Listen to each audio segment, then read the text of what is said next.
យើងរៀនធ្វើកំណត់ហេតុប្រជុំនៅក្នុង Google Gym ហើយគោលដៅរបស់ខ្ញុំការធ្វើកំណត់ហេតុហ្នឹងគឺយើងគ្រាន់តែសេតិចតិចទេត្រួស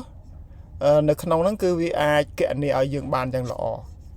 បាទជាមួយខ្ញុំឧទាហរណ៍មួយសិន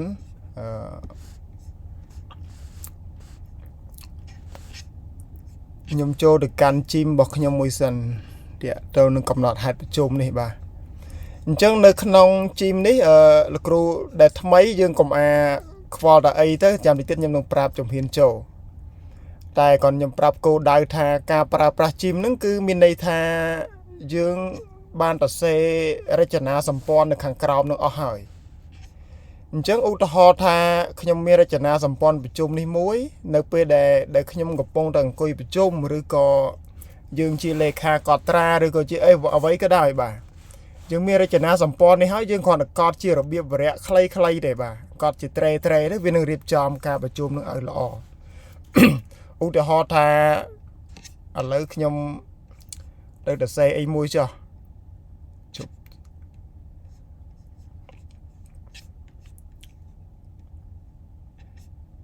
អញ្ចឹងឧទាហរណ៍ថាខ្ញុំបានកត់ត្រាពីការប្រជុំនឹងជាបែបខ្លីៗទេបាទដោយសារខ្ញុំអត់បានកុំឲ្យខាតពេលយូរយើងវាយចូលខ្ញុំអនុវត្តយកត្រួសបែបខ្លីៗត្រេប៉ុន្តែយើងនឹងឃើញលទ្ធផលថាវានឹងធ្វើបានល្អបាទដោយសារយើងបានចងប្រព័ន្ធនៅខាងក្រោមហើយបាទឥឡូវខ្ញុំសាកអនុវត្តអញ្ចឹងនៅពេលដែលយើងអង្គុយប្រជុំយើងអាចចុចតាមទូរស័ព្ទក៏បានឬក៏យើងប្រើ iPad ប្រើកុំព្យូទ័រយើងគ្រាន់តែវាយបែបត្រេច្បោទេហើយកន្លែងនេះវាល្អមួយយ៉ាងចេះនៅពេលដែលយើងប្រជុំយើងវាយអក្សរខុសអក្ខរាវិរុទ្ធតិចតួចក៏វានៅស្គាល់ដែរបាទវានៅស្គាល់ដដែលឧទាហរណ៍ថាយើងនិយាយនៃការរៀបចំប្រជុំពីប្រធានបទអីមួយចុះឧទាហរណ៍ខ្ញុំឧទាហរណ៍ថាឥឡូវឧទាហរណ៍តាក់ទងនឹងស្ថាប័នអប់រំចុះបាទការអវត្តមានសិស្សបាទអញ្ចឹងនៅពេលដែលប្រធានអង្គភាពគេនិយាយអំពីអវត្តមានសិស្សអញ្ចឹងយើងដាក់មកយើងទៅសេគោដែលយើងដាក់បញ្ហាបាទសិស្សឈប់ច្រើនទេទៅបាទអញ្ចឹងលោកគ្រូយល់ពីវិធីធ្វើគេគ្រាន់តែសេអញ្ចឹងឯងបាទបញ្ហាសិស្សឈប់ច្រើនយើងដកឃ្លាទៀតទៅបាទត្រូវណាត់ម៉ាក់ប៉ាសិស្សអញ្ចឹងទៅ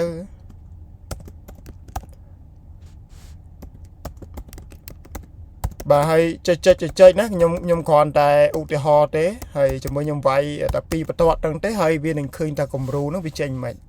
បើយើងប្រជុំធម្មតាវាមិនមែនប៉ុណ្ណឹងទេវាអាច20 30បន្ទាត់អីចឹងទៅបាទហើយយើងអាចទៅសេទៅអ្នកណាលើកពីហេតុផលអីចឹងទៅខ្ញុំដាក់គ្រូឈ្មោះសុកបាទគ្រូសុកនិយាយអំពីបញ្ហាវិន័យសិស្សបាទយើងអាចលើកហេតុផលអ្នកណាគេនិយាយអីបានច្រើនវានឹងធ្វើបានល្អណាស់ចឹងខ្ញុំគ្រាន់តែតេស្តបែបនេះហើយតិចទៀតយើងនឹងអនុវត្តធ្វើទាំងអស់គ្នាបាទអញ្ចឹងខ្ញុំគ្រាន់តែសរសេរ3បន្ទាត់ហ្នឹងយើងจะមើលលទ្ធផលដែលវានឹងផ្ដល់ឲ្យវាចេញបានបែបណា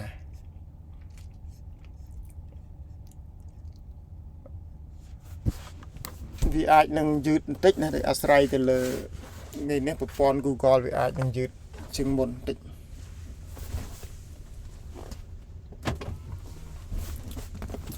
បាទអញ្ចឹងលោកគ្រូអ្នកគ្រូឃើញណានៅកន្លែងនេះឃើញទេ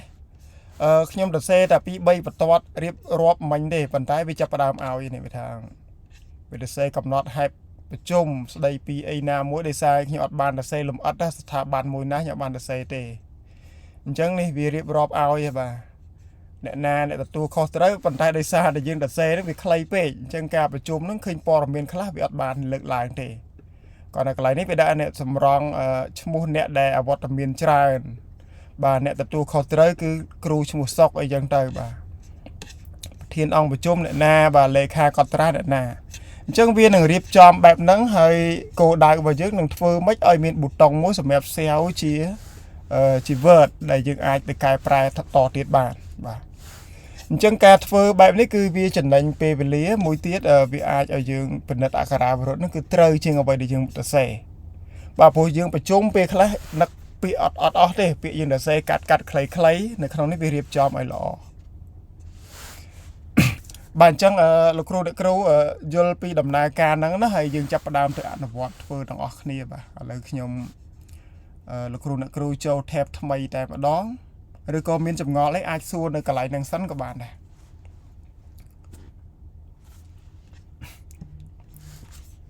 hạt ấy nó hạt ấy nhưng mà xong lục rô đợi kêu châu được can thép tham mây đang ọt nia hay dương vì Google Gemini bà giờ ở toàn từ nào ngay thế giờ nước pra Google Gemini nó đài Google Gemini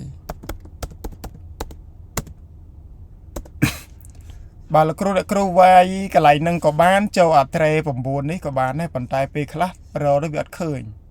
nè pe để rồi ắt khơi miền là dừng vay tam chùa ở lần tới cứ chạy nhảy bà hay vi update bà update cái lại UI nâng môi chụp nuốn chẳng là kêu họ đó miền này thu bà là kêuผมว่ามันส่งแล้วเราเคยไงจิม cái lại chim bà chăm nhung phép này cái lại này vi lẹ lại vi chắp đam update này nè bà chẳng nơi cái lại này dừng miền bút tông logo Gemini màn tích nắng nè dừng cho từ lỡ bút tông logo Gemini nắng tới viên liệt ai mò thông bài này chẳng như ô mơ đó miền cái lại khang cáo miền chim bàn tay bà pra tu sáp ở miền chim thế nè rồi khơi thế chẳng nơi không nít ban là computer thế để miền chim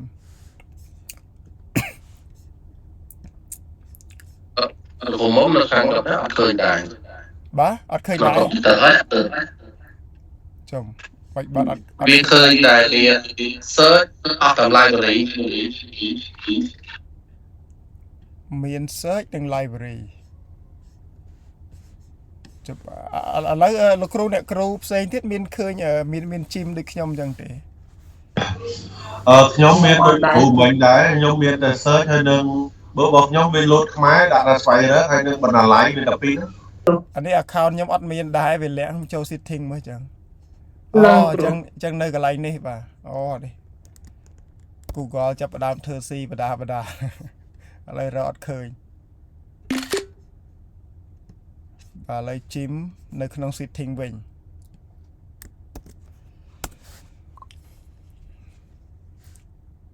tao chẳng là lấy dương bàn khơi nhé mình nhầm account muốn nước bên nơi lơ tại bắt đòn bà account đấy nơi khang khao để chim nơi khang khom này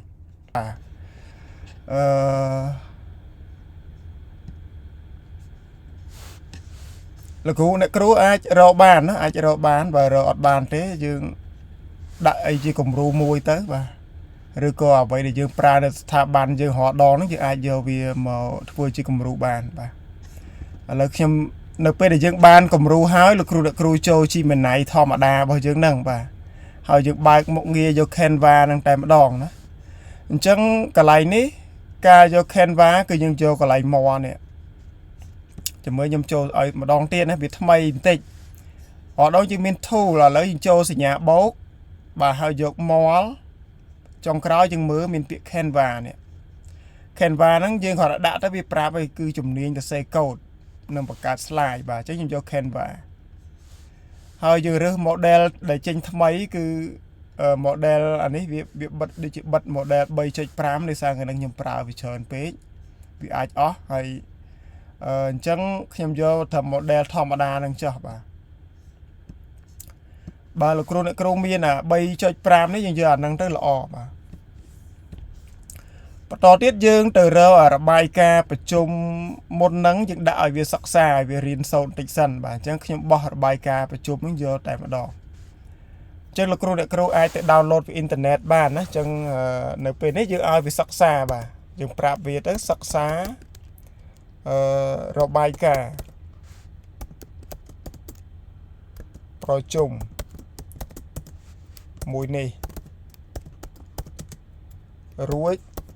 cô đáy cho bị bầm lại chỉ vợt nó chẳng nhầm đã mơ ruồi bầm lại chỉ vợt đòi pra code HTML អញ្ចឹងលោកគ្រូអ្នកគ្រូកន្លែងនេះយើងចង់ឲ្យវាចេញផ្ទាំងមុខងារកូដណាអញ្ចឹងយើងគួរតែប្រើពាក្យ code HTML បាទបើអត់ប្រើអាហ្នឹងទេភាគរយដែលវាចេញគឺមានតិចមែនតើពេលខ្លះវាចេញដោយសារតែវាយល់ចិត្តអ្វីដែលយើងធ្លាប់ធ្វើប៉ុន្តែលោកគ្រូអ្នកគ្រូភាគច្រើនគឺអត់ចេញទេដោយសារបញ្ហានេះយើងអត់បានប្រើពាក្យ code HTML បាទ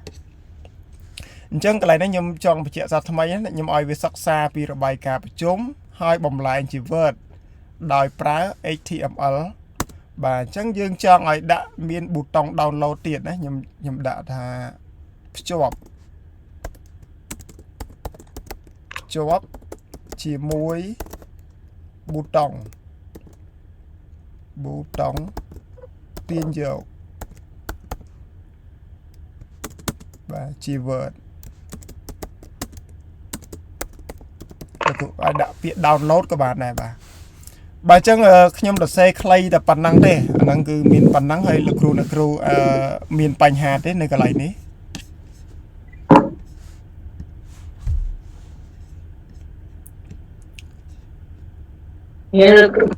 បាទអូខេបាទអញ្ចឹងខ្ញុំចាប់ផ្ដើមចុចបញ្ជូនទៅយើងចង់ដឹងថាតើរបាយការណ៍ដែលវាធ្វើឲ្យហ្នឹងគឺវាចេញត្រូវឬមិនត្រូវណាអញ្ចឹងមានន័យថាមុននឹងយើងយកចូលនៅក្នុងជីមគឺយើងទៅពិនិត្យមើលនៅកន្លែងហ្នឹងសិនថាវាធ្វើហ្នឹងគឺត្រូវអត់តាមអ្វីតាមចិត្តដែលយើងចង់បាននឹងដែរឬទេ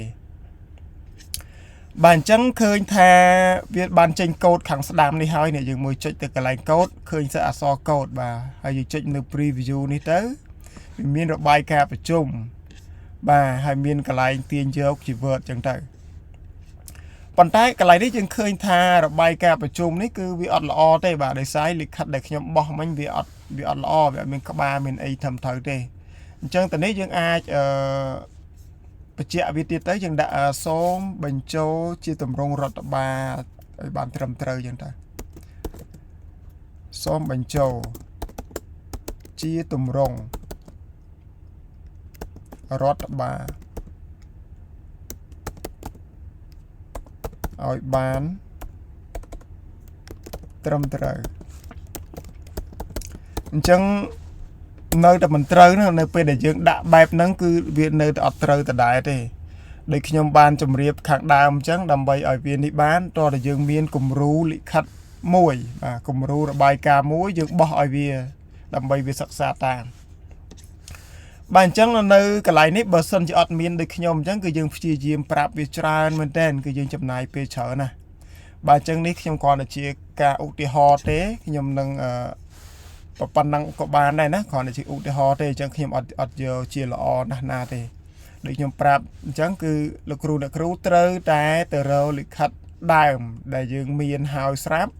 យើង scan យើងថតជាស្លឹកអីទៅហើយបោះឲ្យវាសិក្សាវិញ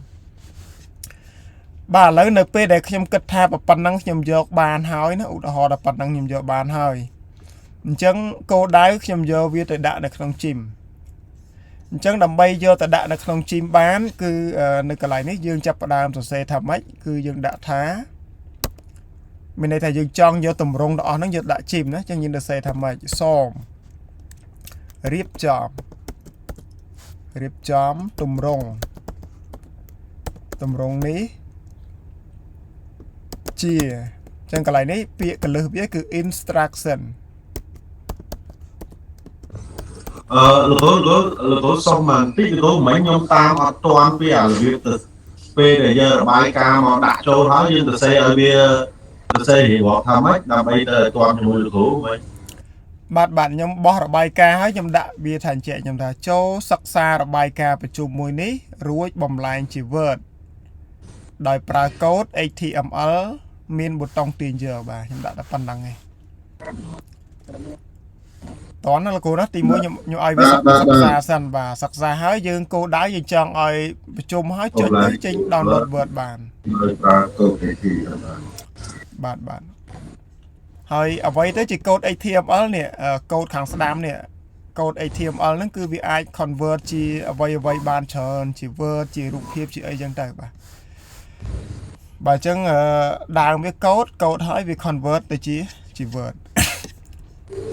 bà ban đã bắt năng hơi dương nâng time thôi luôn ai đó ông mà thà việc vừa toàn trâu tê bà dương phép việc to tiệt tư ông mà là cô đó lấy kem cả đá trong ban mùi son thì mai chẳng cũng phép biết á bà cho kem son khang mùi son thì mai cả đá A4 chẳng tay nước pe để dương cất tháo ok lấy tụm rong pan đấy cứ dương vô tu vô ban bàn chẳng nước pe để dương cất tha tu vô ban hơi lục cru còn đã xây chứ xóm riệp chóm tụm rong này chỉ instruction bà sầm ráp đã nóng chìm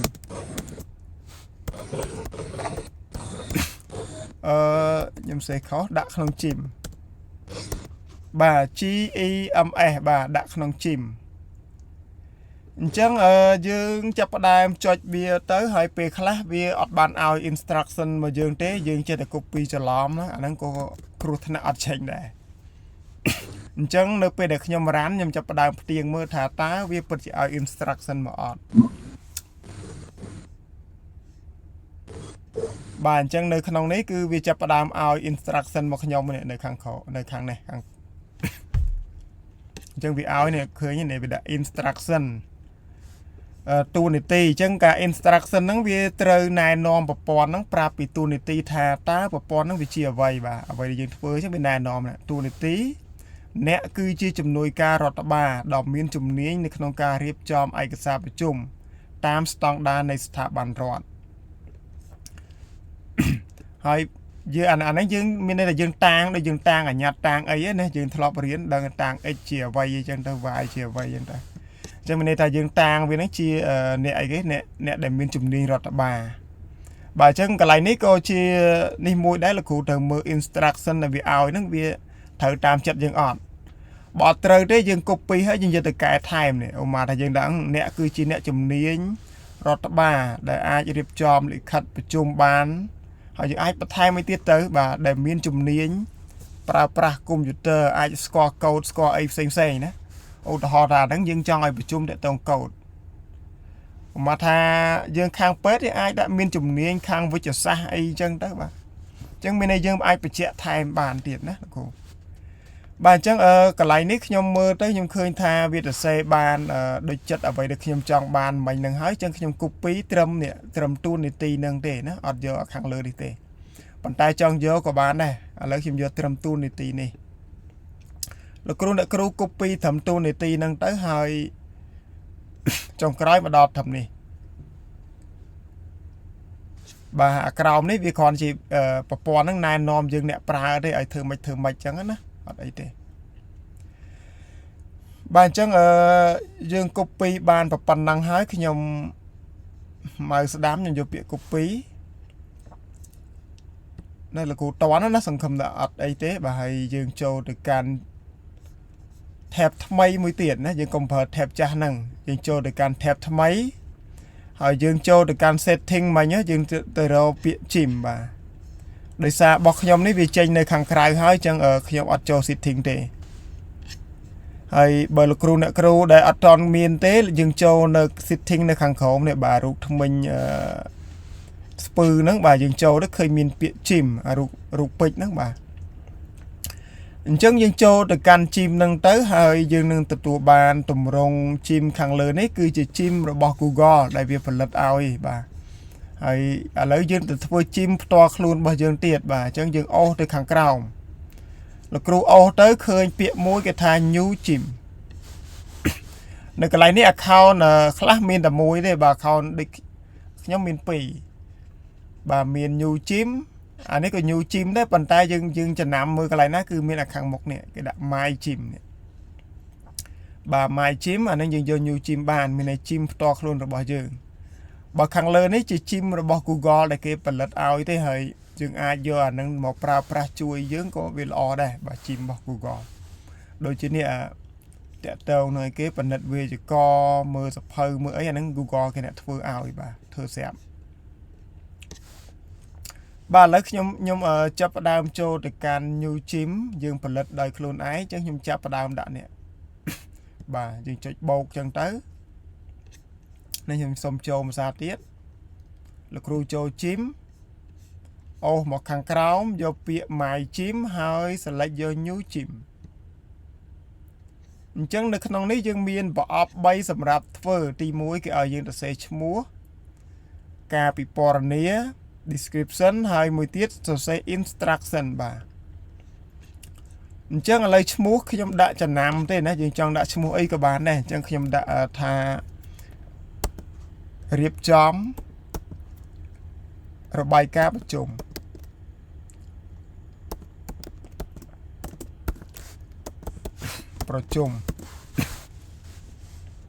បាទ description នេះខ្ញុំខ្លាចច្រឡំខ្ញុំប្រើពាក្យថា test ទេណាខ្ញុំគាត់ថាដាក់ test សាក់លបងទេហើយធួខ្ញុំលុបចេញពីក្រោយវិញបើយើងធ្វើមែនតើអានេះយើងដាក់ទៅឧមាថាយើងធ្វើការពី3កន្លែងយើងដាក់ទៅរបាយការណ៍ប្រជុំនៅស្ថាប័ន A នៅស្ថាប័ន B C D អញ្ចឹងទៅព្រោះស្ថាប័នមួយគេមានតម្រងរបាយការណ៍ផ្សេងគ្នាបាទអញ្ចឹងខ្ញុំបានពីរទី1ឈ្មោះទី2 description ពិពណ៌នាអីក៏បានអត់ដាក់ក៏បានហើយ instruction នេះយើងបានពីណាមកគឺយើងបានពី Gemini ខាងក្រៅមុនហ្នឹងនេះ Gemini ដែលយើងបោះលិខិតឲ្យវារៀនណានៅពេលដែលយើងឲ្យវារៀនវាចាប់ផ្ដើមសរសេរបាន instruction មួយហ្នឹងយើងគ្រាន់តែ copy អាហ្នឹងចូលទៅដាក់នៅក្នុង Gym នេះជាការស្រេចបាទលោកគ្រូអ្នកគ្រូតន់ទេកន្លែងនេះអត់អីទេណាបាទហើយអត់យើងអត់តន់ចុច save ណាកុំអា save នៅកន្លែងហ្នឹងបាទបន្ទាប់ពី3ចំណុចហ្នឹងហើយខាងក្រោមនេះចាំបាច់បំផុតដោយសារតែយើងចង់ឲ្យវាបំលែងមានប៊ូតុងចុចជា Word អញ្ចឹងកន្លែងនេះកន្លែងនៅ default tool នេះយើងត្រូវរើសយកពាក្យ Canva បាទបើយើងអត់រើសទេអាហ្នឹងវាអត់ជាប់ Canva ហ្នឹងទេបាទបើយើងរើសចឹងទៅហើយក្រោយវាដឹងតែ auto Canva ហ្នឹងរហូតយើងមិនបាច់ទៅរើសភាសាទៀតទេបាទអញ្ចឹងយើងបាន4ចំណុចណាឈ្មោះ description instruction ហើយបើកមុខងារ Canva ដើម្បីឲ្យវាចេញ code ចេញ Word ហើយនៅកន្លែង knowledge នេះគឺជាអ្វីបាទគឺជាកន្លែងដែលយើងដាក់ឯកសារយោងឲ្យវាអាចជាលិខិតរដ្ឋបាលលិខិតអីផ្សេងនៅក្នុងអ្វីដែលយើងចង់ប្រើប្រាស់អាចជាសេចក្តីណែនាំជាច្បាប់ឈប់សម្រាកជាអីផ្សេងដែលនៅក្នុងអង្គភាពរបស់យើងមានហើយយើងដាក់អាហ្នឹងដើម្បីអីដើម្បីនៅពេលដែលយើងសរសេររបាយការណ៍ប្រជុំហ្នឹងវាអាចយកលិខិតយោងហ្នឹងទៅចូលនៅក្នុងរបាយការណ៍យើងហ្នឹងតែម្ដងបាទអញ្ចឹងយើងអាច add វាពី3 file PDF ណាយើង add វាចូលបានបាទហើយខ្ញុំអត់ចំណាយពេល add វាទេលោកគ្រូអ្នកគ្រូនៅពេលដែលយើងអនុវត្តជាក់ស្ដែងយើងនឹង add ចូល1 2ចុចប៊ូតុង save ណាចុចប៊ូតុង save ហ្នឹងទៅយើងនឹងទទួលបាន Gym 1បាទហើយចុច start បាទប៉ុន្តែ Gym នេះខ្ញុំការធ្វើឲ្យល្អមិនមែនចំណាយពេល10-20នាទីហ្នឹងលោកគ្រូណាយើងត្រូវចំណាយពេល1ម៉ោងទៅ2ម៉ោងរៀបចំវាឲ្យល្អសិនហើយនៅពេលដែលបានល្អហើយយើងប្រើប្រាស់ទៅស្រួលលឿនបាទឧទាហរណ៍ឥឡូវខ្ញុំចាប់ផ្ដើមចូលដល់វគ្គខ្ញុំតេស្តវាម្ដងអញ្ចឹងយើងអាចអង្គុយកត់ប្រជុំគោណាមួយយកមកដាក់ទៅបាទអញ្ចឹងនៅកន្លែងនេះខ្ញុំនឹងសុំលក្ខណៈគោដើម្បីតេស្តវាណាអញ្ចឹងចូលកន្លែងមិញនេះខ្ញុំសរសេរព្រមឲ្យវាផ្ដល់ជាគោសម្រាប់តេស្តអញ្ចឹងខ្ញុំដាក់មកសមផ្ដល់មតិគោលសម្រាប់ខ្ញុំតេស្តសាកល្បងអានឹងដោយសារតែយើងតេស្តយើងខ្ជិលវាយឥឡូវយើងប្រាប់វាអញ្ចឹងទៅឲ្យប្រាប់ណាមិនប្រាប់នៅក្នុង Gym ណាលោកគ្រូណាកុំច្រឡំណាយើងប្រាប់នៅក្នុងអា Gemini ដំបូងអាកន្លែងយើងបោះលិខិតឲ្យវារៀនណាកុំច្រឡំណាអត់បើកអត់នៅ Gym ទេអញ្ចឹងអានេះខ្ញុំគាត់តែចង់តេស្តទេអញ្ចឹងខ្ញុំអត់បានវាយឲ្យចូលទេខ្ញុំឲ្យវាទៅសេគោអូអានេះវាទៅសេឲ្យមកលំអិតដដែលអញ្ចឹងវាទៅសេឲ្យលំអិតវាអត់យល់ពីយើងចង់បានអីអញ្ចឹងខ្ញុំប្រាប់វាភាសាទៀត ខ្ញុំចង់តេជីមដោយមិនដោយសារមិនមានពេលសរសេរសម្រងប្រជុំសូមអ្នកផ្ដល់ជាឧទាហរណ៍ជាចំណុចដើម្បីខ្ញុំដាក់សាកល្បងបើចាអានេះយើងចិត្តតែរនឹកដសេទេណាលោកគ្រូមិនបាច់ចាំអីទេមានន័យថាយើងចង់បានអីយើងដសេអានឹងចូលទៅណាយើង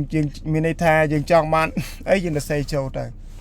អញ្ចឹងដូចនេះវាឲ្យឧទាហរណ៍មកខ្ញុំអញ្ចឹងដំបូងឡើយខ្ញុំដសេខ្ញុំជាដសេទេវាឲ្យខុសអញ្ចឹងបើខុសយើងចាប់ផ្ដើមដសេដេញវាតទៀតណាអានេះយើងទៅចេះបណ្ដេញវាអញ្ចឹងបណ្ដេញនេះវាឲ្យឧទាហរណ៍មកខ្ញុំនេះអញ្ចឹង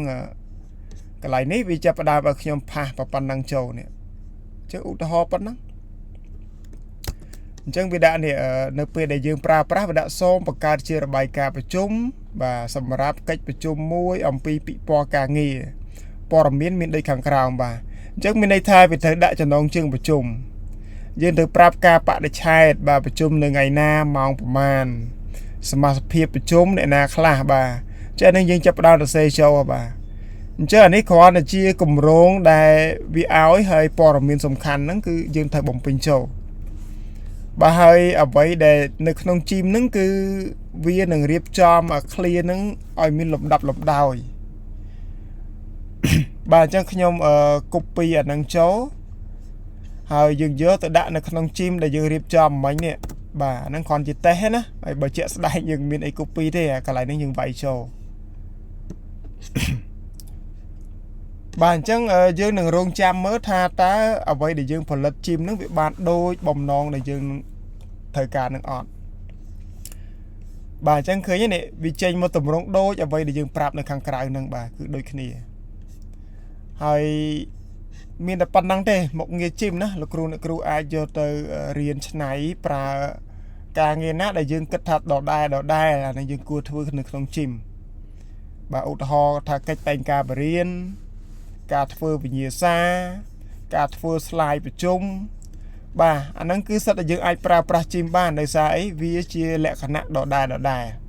អញ្ចឹងយើងអត់ចាំបាច់ទៅបង្កើតថ្មីនឹងពិបាកទេបាទអញ្ចឹង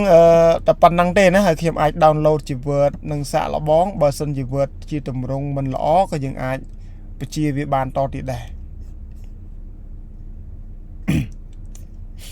អញ្ចឹងអត់មានបញ្ហាទេណាលោកគ្រូអ្នកគ្រូកន្លែងនេះ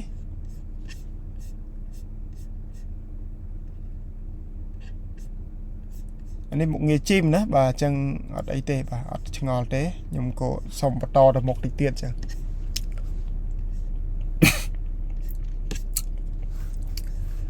បាទឥឡូវ